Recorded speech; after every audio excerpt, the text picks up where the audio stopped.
Muy bien, pues quisiera compartir con vosotros un tema que tiene que ver con la fe, como dice el título, y es que solemos pensar en la fe como un término teológico, una de las 3 virtudes teologales, se suele decir. Y sin embargo, la fe es algo que practicamos todos los días en cantidad de rutinas de nuestra vida. Como cuando, por ejemplo, golpeas la televisión o el microondas creyendo que así se va a arreglar. O cuando cruzas la calle y especialmente cuando lo haces en ámbar, creyendo que los demás van a empezar a circular un poco más tarde. O cuando abres una página web y aceptas todo sin leer la letra pequeña, creyendo que nada malo va a ocurrir. Piensa lo que es viajar en un avión. Introducirnos en un cilindro, subirnos a 11.000 metros de altura, viajar a 900 kilómetros por hora, pues es un ejercicio de fe, sin duda alguna. Y la terminología que se usa en el mundo aéreo pues tampoco es que nos ayude. El avión está en la terminal, tenemos que ir a buscarlo a la terminal. Una palabra que si la dice nuestro médico nos aterra, ¿verdad? Y luego la azafata nos habla de la aproximación final que se está haciendo a la pista, o que no nos levantemos ni desabrochemos el cinturón hasta que el avión se haya detenido por completo, ¿no? Bueno, son términos que más que dar paz infunden cierta inquietud. Y aún así, a pesar de todo, todos nosotros, o la mayoría, no tenemos ningún, no sé si temor es la palabra, pero no evitamos el viajar en un avión, a pesar de que no conocemos nada del piloto, ni hemos visto el libro de mantenimiento del aparato, es decir, no sabemos nada, sencillamente confiamos. Esto es lo que se llama fe ciega. Confiamos a ciegas en que todo va a salir bien. Ahora, todos los días, de una u otra manera, estamos actuando con fe. Fe en los seres humanos. Una fe que a veces se ve desvirtuada, se ve defraudada y otras veces premiada. Pero lo cierto es que si podemos confiar en un piloto al que no conocemos o en un avión del que no sabemos cómo se mantiene, con toda seguridad podemos confiar en Jesús. Y me gustaría que hoy pudiéramos considerar precisamente este aspecto. Estamos en una serie en la que estamos estudiando la armadura espiritual que Pablo presenta a modo de metáfora a la iglesia de Éfeso al final de su carta, en el capítulo 6. Y únicamente como matiz, me gustaría que entendiéramos que es una simbología, que es una metáfora, que está intentando, por medio de un ejemplo de algo material, de algo visual, trasladarnos una idea espiritual. Cuando nos habla, por ejemplo, de vestirnos el cinto de la verdad, pues muy bien, podemos imaginarnos colocándonos el cinto. Y yo he escuchado y he visto a hermanos, ¿verdad?, haciendo pues toda esa parafernalia de cómo revestirse, no solo mentalmente, sino físicamente, para apropiarse de este concepto. Pero el cinto es la metáfora, es decir, es lo que podríamos cambiar por cualquier otra cosa. Hoy podríamos estar hablando del cinturón de seguridad del coche o de cualquier otro elemento que pudiera ayudarnos a visualizar la verdad espiritual que está detrás y que no es otra de que la verdad tiene que ser central en nuestra vida, que tenemos que ser personas íntegras, que esto nos va a ayudar en los momentos de dificultad, porque cuando intentamos evitar los problemas mintiendo, no evitamos el problema, lo hacemos más grande, lo complicamos todavía más. Un error nunca ayuda a resolver otro error. Cuando hemos cometido un error, lo que nos va a ayudar es empezar a tomar decisiones correctas, y para ello es indispensable la integridad, la veracidad, la verdad. Por eso es importante que, en primer lugar, nos comprometamos a vivir de una forma íntegra. Luego nos va a hablar de la coraza de justicia, de proteger nuestro corazón, nuestra mente, y lo hemos estado considerando. Luego nos habla de las buenas noticias de la paz y lo vincula con el calzado que al soldado le permitía permanecer firme en el terreno de lucha. Y todo esto tiene que ver con que a nuestra vida van a venir días malos. Los habéis experimentado ya, ¿verdad? Alguno ya habéis atravesado días malos que ponen a prueba vuestra fe, que os golpean duramente, que os sacuden y zarandean. Y Pablo nos dice que para poder vencer en esas situaciones, lo que vamos a necesitar es tener equipada la armadura que Dios nos ha provisto. E insisto, la armadura es la metáfora. Pensemos más allá de las piezas. No obstante, Pablo vio en cada uno de estos elementos algo que nos podría ayudar a visualizar el principio espiritual que hay detrás. Y hoy llegamos a considerar la cuarta pieza de la armadura que Pablo va a mencionar en Efesios 6 en el verso 16. Y dice, sobre todo, tomad el escudo de la fe con que podáis apagar todas las flechas incendiarias del maligno. Y Pablo aquí está describiendo el scutum, este típico y característico escudo que usaba la legión romana, la infantería concretamente, para protegerse. Su diseño, su uso táctico, su función defensiva era muy avanzada para la época. Estos escudos medían aproximadamente 1 metro de alto por 60 centímetros de ancho, tenían esta forma curva, lo que le daba una mayor protección al soldado y le permitía mantenerse relativamente seguro incluso en combates cuerpo a cuerpo intensos. Estaban hechos con madera contrachapada, con láminas de madera superpuestas y luego recubiertos con piel o con algún tipo de tela especialmente para apagar las flechas incendiarias, y tenían sus bordes metálicos, además del característico umbo, que es esa pieza metálica en el centro del escudo, que tenía un doble propósito: desviar los golpes, pero también golpear al enemigo con él. Antiguamente sabéis que en las batallas los arqueros, las flechas, eran un arma enormemente destructiva porque permitían atacar al enemigo en la distancia y causar un importante número de bajas. Antiguamente en las batallas los arqueros solían impregnar sus flechas en algún tipo de veneno, consiguiendo con ello con que bastara con que la flecha te rozara la piel para que el veneno entrara en tu torrente sanguíneo y te causara una muerte rápida y dolorosa. Otras veces, sin embargo, las untaban con brea, las puntas de las flechas, con algún tipo de alquitrán, encendiéndolas con fuego para provocar un efecto más destructivo, ya bien fuera incendiando el campamento enemigo o bien en el propio cuerpo de la víctima, causando un daño todavía mayor. Por eso era tan vital tener un escudo. Y no sé si lo habéis notado, pero el versículo comienza diciendo: sobre todo, tomad el escudo de la fe.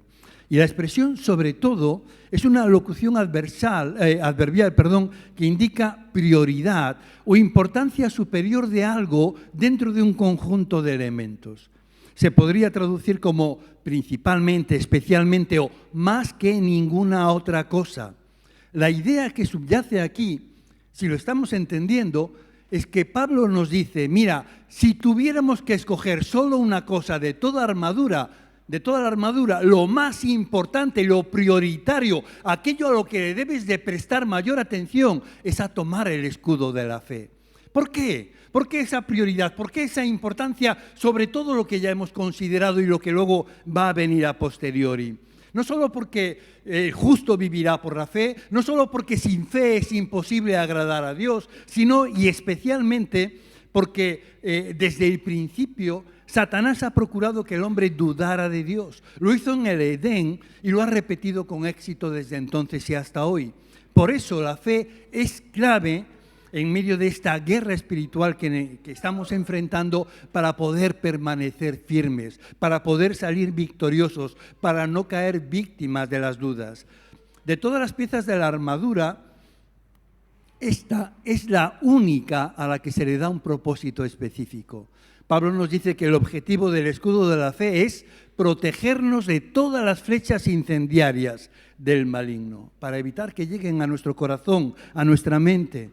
Estas flechas incendiarias representan todas las clases de ataque que lanzan el diablo y sus huestes contra el pueblo de Dios. E incluyen no solo toda clase de tentación a tener una conducta pecaminosa, o dudas, o desesperación, estrés, depresión o malas relaciones, sino también los asaltos que vienen del exterior, como las persecuciones o las falsas enseñanzas. Si eres cristiano, a lo largo de toda tu vida te vas a ver bombardeado por miles de flechas encendidas, lanzadas por Satanás y sus secuaces. Y la única forma de protegerte es hacerlo por medio de la fe. Por eso el apóstol Juan va a escribir, y esta es la victoria que vence al mundo, nuestra fe. Ahora bien, ¿qué es la fe? ¿Cómo funciona la fe? ¿Cómo vence estas flechas incendiarias, los ataques del maligno? Pues en primer lugar debemos de recordar que cuando hablamos de la fe bíblica, la fe no es una creencia, no es creer que hay algo, no es creer que Dios existe. Santiago nos recuerda muy bien un texto que conocemos perfectamente y dice, ¿tú crees que hay un solo Dios? Magnífico, también los demonios lo creen y tiemblan. Es decir, el compartir o el aceptar que una realidad es cierta y por tanto creer que esto es así, esto no transforma tu vida, no te bendice, no hace ninguna diferencia, no te cambia del lugar en donde te encuentras. El propio Satanás cree lo mismo que tú crees. Sabes que lo que tú sabes que es verdad, él también sabe que es verdad. Este no es el punto, no es la clave de la fe. La fe es una acción apoyada en una creencia. La fe no es algo etéreo, ambiguo, inseguro, es una convicción concreta. Es la seguridad que tenemos en el presente sobre una realidad futura. La fe es una confianza sólida e inconmovible en Dios, construida sobre la seguridad de que Él es fiel a sus promesas. Por la fe avanzamos incluso si nuestro destino no está claro. La fe nos dice que lo que Dios nos ha prometido acontecerá y es tan cierto que es como si ya hubiera pasado.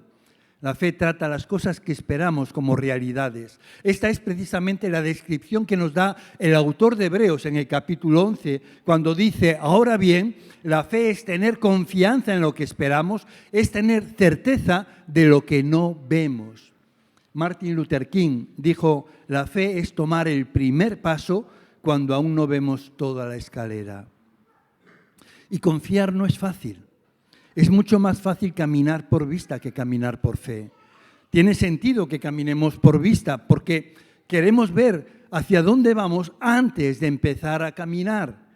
Nos apoyamos en nuestros sentidos físicos, en nuestra lógica, nuestro sentido común. Nos fijamos una meta, sopesamos los obstáculos, contamos con nuestros recursos y después planificamos la ruta.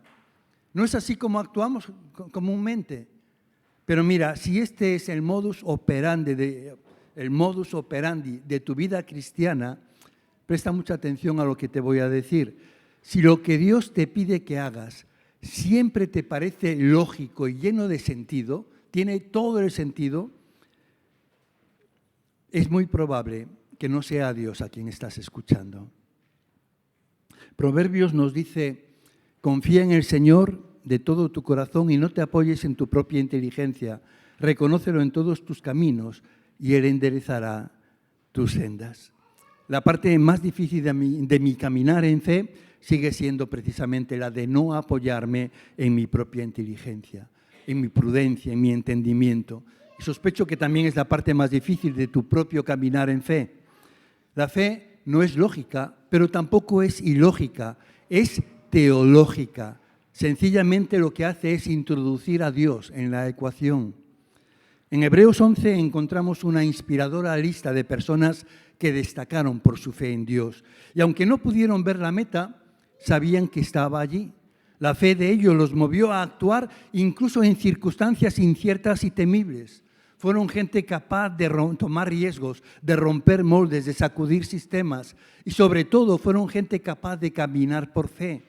Y nosotros necesitamos ser exactamente como ellos. Cuando vemos sus vidas, que describe el autor de Hebreos en este capítulo 11, podemos entender y aprender cuál es el verdadero aspecto que tiene la fe verdadera. La fe produce el sacrificio adecuado. La fe nos capacita para caminar con Dios. La fe construye un arca aun cuando no haya llovido. La fe comienza un viaje de manera obediente a pesar de no conocer el destino. La fe habita en tiendas en un país extraño. La fe busca una ciudad cuyo arquitecto y constructor es Dios mismo. La fe le da fortaleza a una madre para dar a luz un hijo cuando ya ha pasado de la edad en la que se tienen los hijos. La fe está dispuesta a sacrificar aquello que más amamos en obediencia. La fe cree en la resurrección. La fe promete que no dejará en Egipto los huesos de José. La fe se niega a ser llamado hijo de la hija de Faraón. La fe decide sufrir aflicción junto con el pueblo de Dios. La fe estima mejor sufrir por causa de Cristo que poseer los tesoros de Egipto. La fe abandona Egipto para dirigirse a la tierra prometida. La fe pasa el mar Rojo como por tierra seca. La fe camina rodeando Jericó hasta que se desploman sus muros. La fe somete reinos, obra justicia, obtiene promesas, cierra la boca de los leones, apaga fuegos impetuosos, escapa al filo de la espada, saca fuerza de debilidad, se hace fuerte en batallas, hace huir a los ejércitos enemigos. La fe recibe las promesas. Y puede que cuando nosotros escuchamos todo lo que estos hombres de fe hicieron en sus vidas y conquistaron y consiguieron, podamos sentir que nuestra propia fe sea demasiado pequeña en comparación. Si es así, no te preocupes, porque tu fe puede y debe crecer. De hecho, Pablo le escribe a los Corintios en su segunda carta, capítulo 10, verso 15, diciéndoles que que espera que su fe crezca. A los tesalonicenses también les dice que va a visitarlos para fortalecer lo que les falta en su fe. Y en la segunda carta les escribe elogiándolos precisamente por el crecimiento de su fe. Leemos así, dice: hermanos, siempre debemos dar gracias a Dios por vosotros. Es justo hacerlo porque vuestra fe va creciendo. El Nuevo Testamento relata 2 ocasiones en las que Jesús se asombró o se sorprendió, según la traducción de la Biblia que uses, y ambas tienen que ver precisamente con la fe. En una ocasión es un centurión romano el que le envía unos mensajeros para pedirle que sane a un siervo suyo. Y lo que hizo que la fe de este romano fuera tan extraordinaria fue su convicción de que no era necesario de que Jesús viajara hasta donde estaba el lecho de este siervo para sanarlo.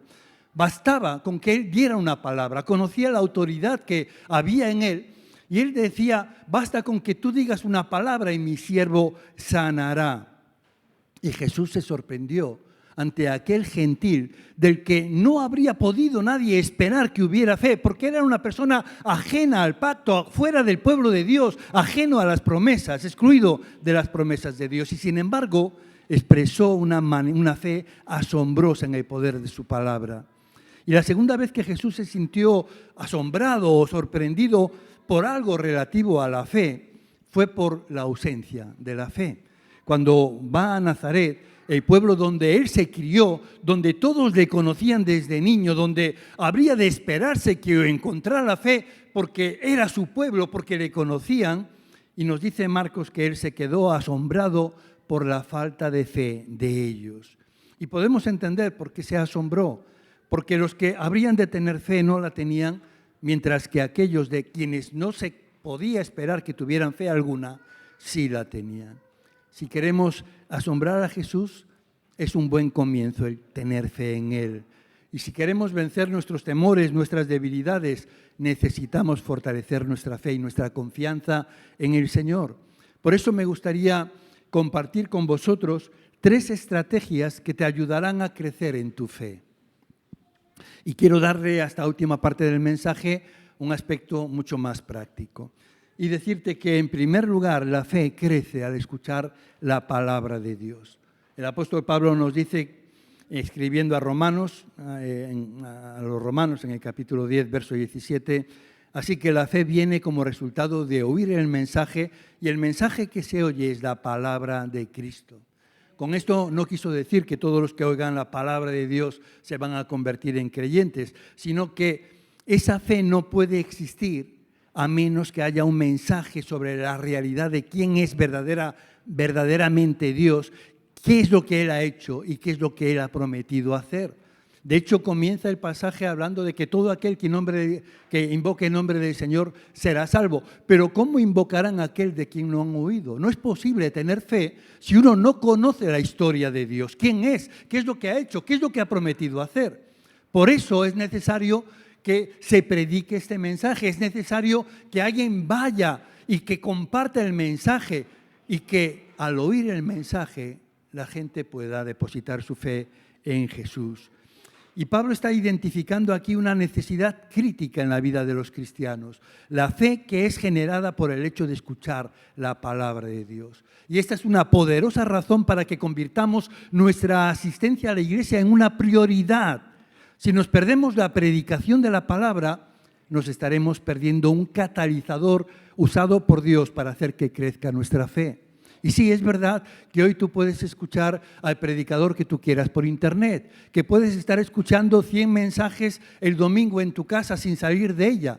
Pero quiero decirte una cosa, y entiéndeme bien, en tu iglesia es donde te conocen tus problemas. Y yo es verdad que nunca predico para una persona en particular, pero sí que antes de predicar oro y busco al Señor y busco la dirección del Espíritu Santo para que me indique cuál es la necesidad de esta iglesia. De hecho, yo siempre he sentido que era un predicador para la iglesia local. Nunca me ha gustado que me invitaran de otros lugares a dar conferencias o predicar en otras iglesias, porque no conozco la situación. Estoy pegando tiros al aire a ver si alguno acierta. Pero aquí cuando predico, de alguna forma busco que Dios me dirija y me diga qué es lo que la gente está necesitando escuchar. Y este mensaje está hecho a tu medida, está hecho para ti, está hecho de parte de Dios para la situación que estamos viviendo como iglesia hoy. Y eso es lo que quiero decirte. Tú puedes escuchar en tu casa muchos mensajes y será bueno y te edificarán y Dios puede hablarte, no lo dudo. Pero no desperdicies lo que Dios está poniendo en tu plato, en la mesa que Él ha preparado para ti, cuando te convoca que vengas a su casa a alimentarte de su palabra. Si nos perdemos la predicación, estamos muchas veces dificultando que Dios nos ayude a crecer. Y si nunca te sientes cerca del sonido de la palabra de Dios que es predicada, nunca serás la persona que Dios anhela que llegues a ser. No crecemos en la fe a base de poner la Biblia junto a nuestra cama por la noche. No crecemos en la fe a base de experiencias emocionales. La fe se va haciendo más profunda a medida que escuchamos la palabra de Dios. Cuando escuchamos la palabra de Dios, especialmente cuando nos dice que hagamos algo y hacemos aquello que nos dice que hagamos, no solo vamos a experimentar que Dios está de nuestra parte y que nos está guiando en el camino por el que debemos de andar, sino que también vamos a conocer que su palabra es verdad, que es viva, que es eficaz, que funciona, que es para hoy, que es para mí. Todo esto es fruto de esa palabra que nos ayuda entonces a que nuestra fe crezca. No se nos dice qué conocimiento tenía David de la palabra de Dios, pero sin duda alguna no fue fortuito que él pudiera escribir palabras como el Salmo 23. No fue fortuito, sin duda alguna, él asistió a la sinagoga, sin duda alguna en su casa su padre cada Pascua le recordaba lo que Dios había hecho liberando a su pueblo de Egipto, su poderosa mano moviéndose, haciendo milagros.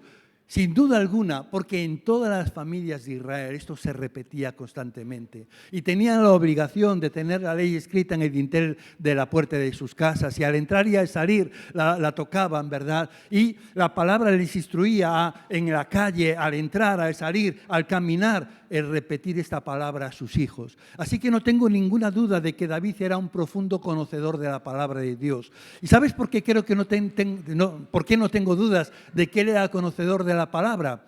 Porque cuando enfrenta a Goliat, una persona que confronta a todo el ejército de Israel y no hay un solo hombre que sea capaz de hacerle frente a este blasfemo que está insultando en nombre de su Dios, ni siquiera el propio rey Saúl, un hombre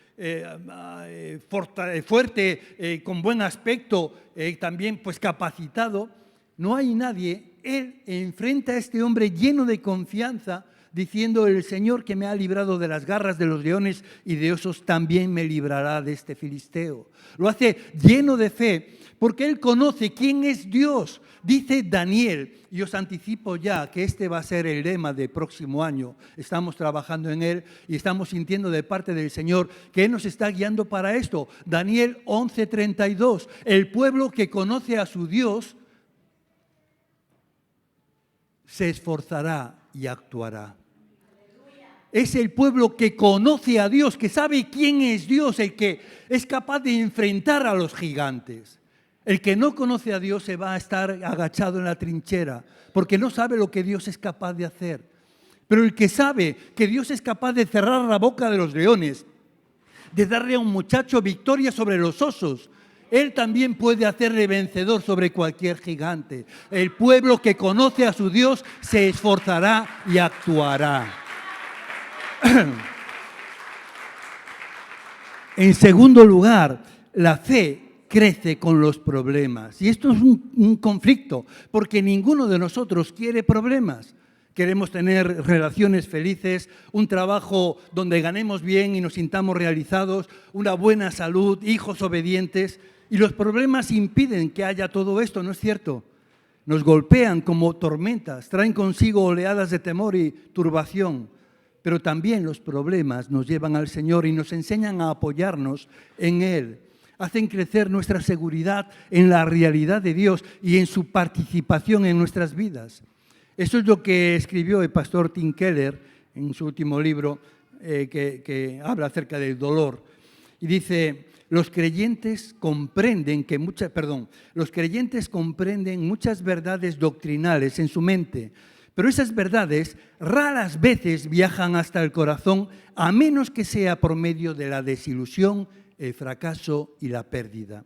Es como me dijo en una ocasión un hombre que parecía a punto de perder tanto su carrera como su familia.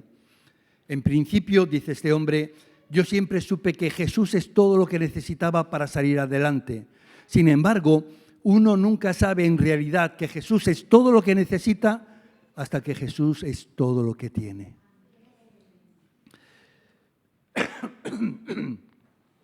Nuestra tendencia normal consiste en confiar en nosotros mismos, en aprender de acuerdo con nuestro propio entendimiento. Pero cuando aparece un problema que es mayor que nuestra capacidad para manejar esa situación, entonces es cuando nos enteramos de que nuestros propios recursos son inadecuados y que no podemos confiar realmente en Jesús mientras no dejemos de confiar solamente en nosotros mismos. Yo os he compartido en más de una ocasión un problema que tengo. Mi problema es que aún sabiendo esto, y lo sé y lo he predicado muchas veces, a la hora de ponerlo en práctica me cuesta. Y cuando tengo un problema, cuando estoy en medio de un conflicto, en primer lugar me sale de forma instintiva el actuar conforme a mi propia prudencia, hacer aquello que a mí me parece más sabio, hacer aquello que yo creo que es de sentido común, lo que me parece que mejor va a resolver la situación, ¿verdad? No sé si esto os pasa a vosotros, pero muchas veces empiezo de esta manera, pidiendo ayuda a alguien cuando necesito lo que sea, me encuentro tirado, llamo a alguien para que me venga a recoger o lo que sea, ¿no? O que me haga un préstamo, mil cosas. Y siempre empiezo a buscar apoyos en los que ayudarme, que me ayuden a superar esta situación y al final muchas veces Dios permite que la situación se vuelva irresoluble, que nada sirva. Y cuando ya he agotado todos mis recursos, cuando ya no me queda nadie a quien pedirle ayuda, cuando ya no tengo ninguna idea genial más que poner en práctica, cuando no me queda ya ni fuerza y el agua me está llegando a la nariz, entonces le digo, Señor, o tú me sacas de aquí o aquí me ahogo. Señor, ya no puedo más, no tengo nada más a lo que agarrarme, solo dependo de ti. O me salvas o aquí me muero. Y entonces mi experiencia es que sistemáticamente Dios me saca de esa situación de una forma que nunca se me hubiera ocurrido, pero Él encuentra la solución. Y Él tiene 1.000.000 de formas de hacer las cosas, pero va a hacerlo siempre de la mejor manera, de la que es perfecta, ¿verdad? Y yo, una vez que pasa esta situación, siempre me cuestiono y me digo con cierta culpabilidad, pero ¿por qué no puedo empezar por aquí?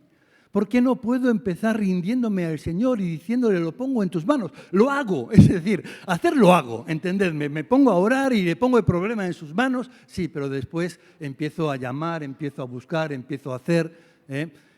Lo sé, está en mi mente, cuál es la solución, cuál es el primer paso, pero luego por alguna razón mi corazón no está en ello. Y Dios permite que se vayan gastando recursos uno tras otros, creciendo en nivel de conflicto hasta que reconozco, yo no puedo hacer nada más. Y ahí solo cabe rendirse y descansar en el Señor. Y yo digo, ¿y por qué no puedo empezar por aquí? ¿Por qué no puedo comenzar rindiéndome al Señor y descansando en Él y ahorrarme todo este proceso tan doloroso como resulta? De estar ahí angustiado esperando una solución que no llega. ¿Por qué no puedo cambiar?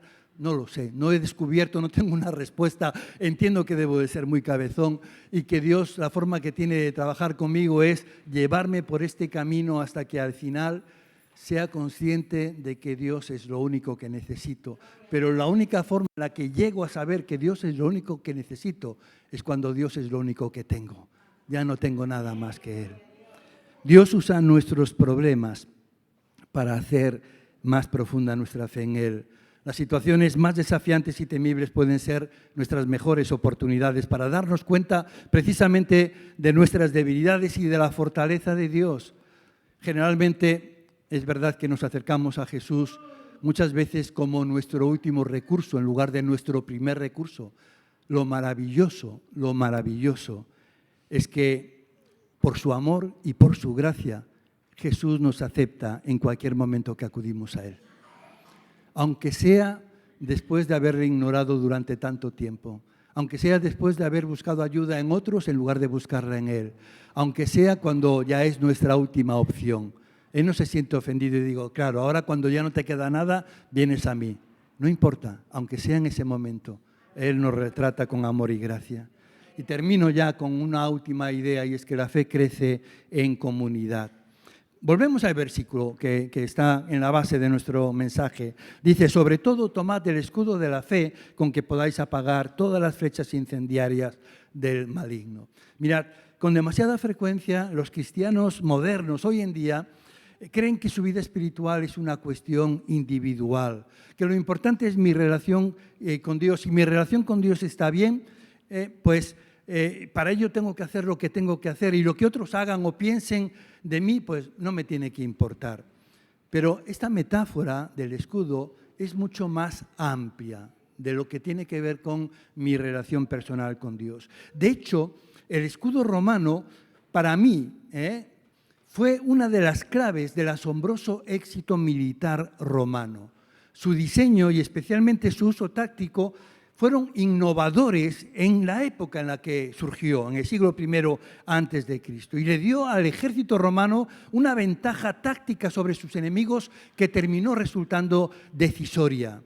Cada soldado es verdad que tenía su propio escudo, pero su diseño permitía que encajaran unos con otros formando filas continuas sin huecos, siendo muy pocos los puntos por los que podían entrar las flechas enemigas. Todos hemos oído acerca de la formación en tortuga que usaban cuando se aproximaban a una muralla en medio de un asedio, o la formación en bloque usando los escudos como murallas móviles para empujar y desorganizar al ejército rival antes de atacarlos con la espada. El escudum, es decir, este escudo, permitía al ejército romano combatir como una unidad más que como guerreros individuales. ¿Se entiende esto? Es decir, yo no sé si estamos captando cuál es la idea clave aquí de esta metáfora que Pablo usa, pero está hablándonos de un escudo, el escudo de la fe, que por su diseño está pensado para que sea más eficaz cuando está encajado con el del soldado que está a tu lado. Es decir, cuando es utilizado en unidad con otros. En nuestras batallas espirituales no hay lugar para llaneros solitarios. Si esperas protección, te tienes que unir al grupo, marchar en unidad, formar parte del ejército. A veces Dios nos fortalece cuando estamos totalmente solos en medio de nuestra habitación, y es cierto, pero con frecuencia Él nos fortalece y fortalece nuestra fe mediante las palabras o la presencia de otras personas en nuestra vida.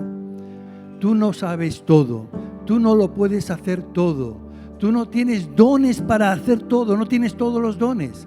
Dios, en su voluntad, ha querido repartirlos en toda la iglesia y habla a cada miembro de la iglesia para que cada uno de nosotros pueda ser de bendición para otros, pero también para que cada uno de nosotros pueda ser el canal por el que Dios me ministra a mí.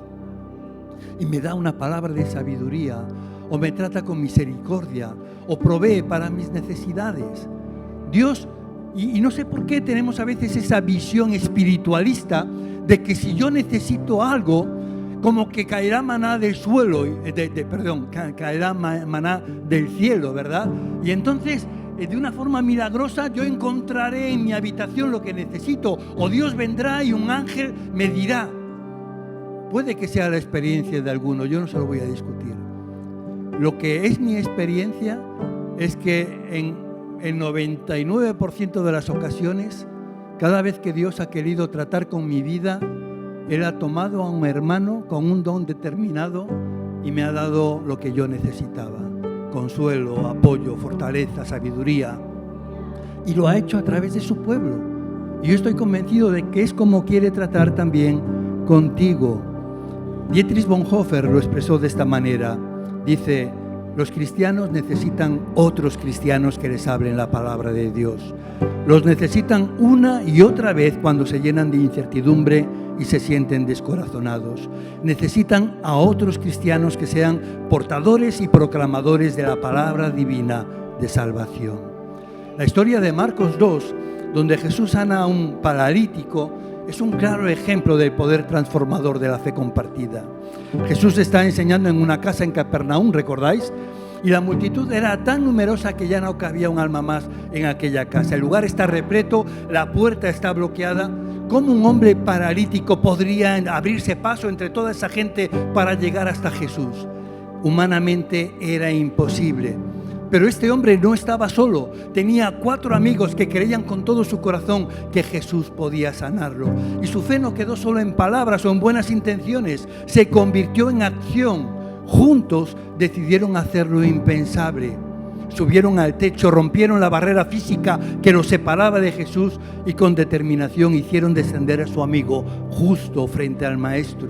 Y entonces nos dice Marcos que al ver Jesús la fe de ellos, dijo al paralítico: hijo, tus pecados te son perdonados. Y notad el plural, no fue la fe del paralítico la que movió el corazón de Jesús, sino la fe de ellos, la fe compartida, la fe vivida en comunidad.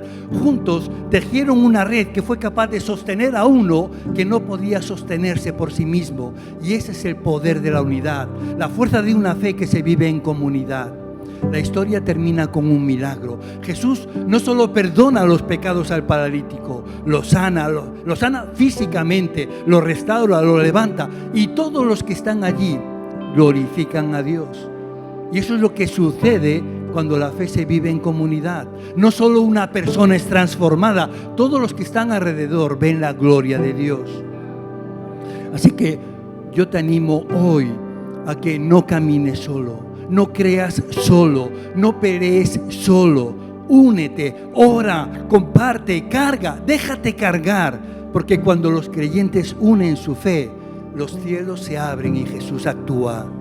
Cuando los discípulos le pidieron a Jesús que aumentara su fe, Él les respondió diciendo: si tuvierais fe como un grano de mostaza, podríais decir a este sicómoro: desarráigate y plántate en el mar, y os obedecería. Entended nuevamente la metáfora. Cuando Jesús habla de una semilla, un grano de mostaza, esta expresión era proverbial. Algunos dicen, algunos estudiosos, bueno, en realidad la semilla de mostaza no es la más pequeña de las semillas. Hay alguna que es más pequeña. Bueno, no sé si las conocéis físicamente, pero es tan pequeña o más pequeña que un grano de arena fina, ¿eh? Y proverbialmente se utilizaba esta expresión para referirse a lo más pequeño, y la gente lo entendió. Lo que aquí Jesús está diciendo es que si tuvieras lo mínimo que se puede llamar fe, porque menos que eso es no tener fe, ¿entiendes esto? Menos que esto es no tener fe, lo siguiente es la mínima fe que puedas tener, esto es la semilla de grano de mostaza. Con esa fe es suficiente para que le digas a este árbol: desarráigate y plántate en el mar, y él te tiene que obedecer. Mirad, para muchas personas, a lo que está diciendo aquí, insisto, es que no importa el tamaño de la fe que tú tienes, lo importante es el tamaño de tu Dios. Para muchas personas, Lo importante es creer. Tienen la idea de que hay algo místico, algo mágico en el acto de creer. Y dicen, tú crees, y si crees mucho, como que el universo se va a alinear y lo que crees vendrá. ¿Y qué tienes que creer? Cree mucho, ¿verdad? Pero esto son tonterías, permitidme que lo diga. Lo cierto es que la fe en sí misma no tiene poder. No es la fe la que mueve montañas, sino Dios. Hablando en un sentido bíblico, la fe, como simple actividad humana, no posee virtud alguna, carece de mérito, no contiene poder de ninguna clase. El poder de la fe se encuentra en su objetivo.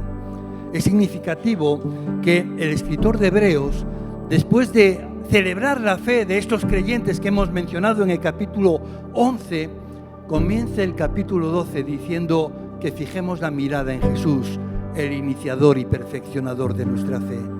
Para que nuestra fe sea eficaz, es necesario que nos mantengamos centrados en Él.